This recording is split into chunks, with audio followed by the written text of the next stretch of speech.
Du coup, donc on a fait des recherches avant pour savoir déjà comment étaient maquillés et coiffés les hommes et les femmes des années 40.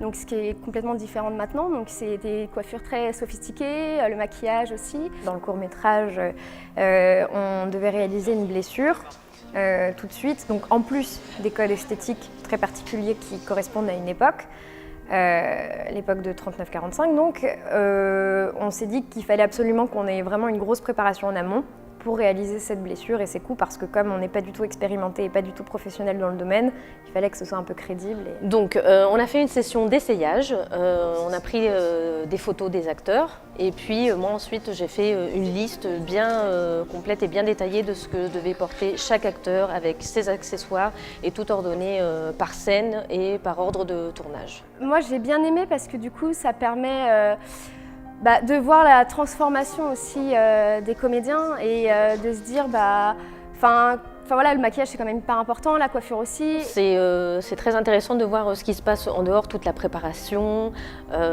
préparer les acteurs, préparer la scène avant de tourner. Et c'était vraiment chouette en fait, au-delà d'être acteur pour un film, etc., de voir quel travail en amont on peut fournir qui va se voir finalement avec un résultat véritable à la caméra.